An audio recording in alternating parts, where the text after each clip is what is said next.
हरियाणा में अब अपराधियों पर नजर बनाए रखने की जिम्मेदारी ग्राम प्रहरी और वार्ड प्रहरी भी निभाएंगे। हरियाणा प्रदेश में तमाम ग्रामीण क्षेत्रों में, इसके अलावा शहरी क्षेत्र के वार्डों में ग्राम प्रहरियों के अलावा तमाम पुलिस के अधिकारी भी इस पूरे मामले पर अपनी नजर बनाए रखेंगे। हिसार जिले में 233 ग्राम प्रहरियों की नियुक्ति की गई है और इसी पर ज्यादा जानकारी के लिए जिले के पुलिस कप्तान लोकेंद्र सिंह इस वक्त हमारे साथ बने हुए। सर, मुझे ये बताइए कि ग्राम प्रहरी, आखिर क्या जिम्मेदारी इन ग्राम प्रहरियों को दी गई है?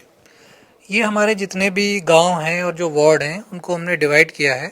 और वहाँ पर एक ग्राम प्रहरी और उसके साथ उसका एक सहायक, उनकी हमने नियुक्ति की है।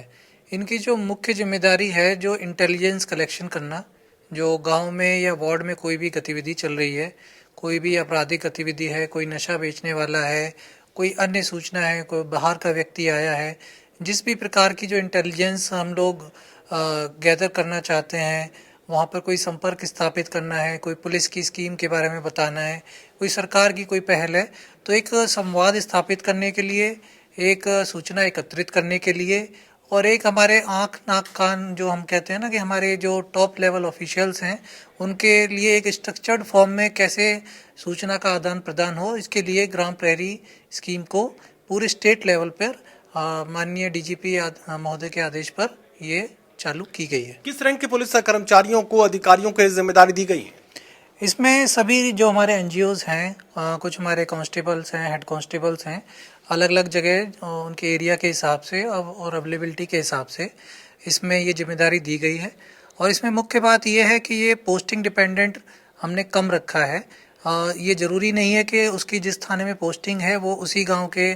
प्रहरी की ड्यूटी उसमें निभाएगा। ऑफिस के जो हमारे स्टाफ हैं उनको भी इंक्लूड किया गया है। सीआईए के जो स्टाफ हैं, जो अन्य हमारी ब्रांचेस हैं जो फील्ड में डायरेक्टली काम नहीं कर रही हैं, उनको भी हमने एज ग्राम प्रहरी नियुक्त किया गया है। इसकी मंशा ये है कि वो लंबे समय तक वो जो उसको गांव दिया जाता है, वार्ड दिया जाता है, उससे लगातार जुड़ा रहे। भले ही उसकी जो पोस्टिंग है डिस्ट्रिक्ट में हो सकता है कई बार चेंज हो जाए, बट वो उस गांव से जुड़ा रहे, उस गांव के लोगों से संपर्क रखे और एक सूचना का आदान प्रदान हो। इसके साथ साथ इसमें, क्योंकि एक हम स्ट्रक्चर्ड फॉर्म में इसको बनाना चाह रहे हैं, इसके लिए हमने डेफिनेट फॉर्म में एक रजिस्टर लगाए हैं और उसमें एंट्रीज होंगी। कई बार अगर कोई बदल जाता है, कोई ट्रांसफ़र हो जाता है या दूसरा ग्राम प्रहरी नियुक्त होता है, तो उसके पास एक अवेलेबल जो डेटाबेस है वो ऑलरेडी रहेगा, जिसमें सारी इन्फॉर्मेशन होगी और उसी में वो एड ऑन करता जाएगा। ये भी कहा जा रहा है कि ये ग्राम प्रहरी स्कूलों से ड्रॉप आउट होने वाले बच्चों पर भी अपनी पैनी निगाह बनाए रखेंगे, उनके परिवारों को बच्चों को स्कूल भेजने के लिए मोटिवेट भी करेंगे।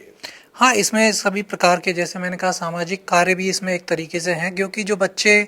स्कूल से ड्रॉप आउट हो जाते हैं उन पे उनका एक खतरा रहता है कि वो किसी गलत संगत में पड़ जाएं, या जो अपराधी हैं वो भी उनको यूज़ करने की कोशिश करते हैं, कोई नशे की गिरफ्त में आ सकता है। तो इस प्रकार उनको पहले ही हम बचाने के लिए, उनको मुख्य धारा में मेंटेन करने के लिए या लाने के लिए उन पर भी नज़र रखी जाएगी और ये कोशिश की जाएगी कि वो नशा जो हमारे हिसार में खासकर जैसे नशे की प्रवृत्ति बढ़ती है, उसको रोकने के लिए इसमें ग्राम प्रहरी के थ्रू भी काम किया जाएगा। चलिए, कहा जा सकता है कि अपराधियों पर पैनी निगाह बनाए रखने के लिए, इसके अलावा पुलिस और आम जनता के बीच संवाद कायम करने के मकसद से भी हरियाणा प्रदेश में ग्राम प्रहरी अपनी अहम भूमिका अदा कर सकते हैं। सहयोगी कमल के साथ doctor Mahesh Kumar, total news, Hisar.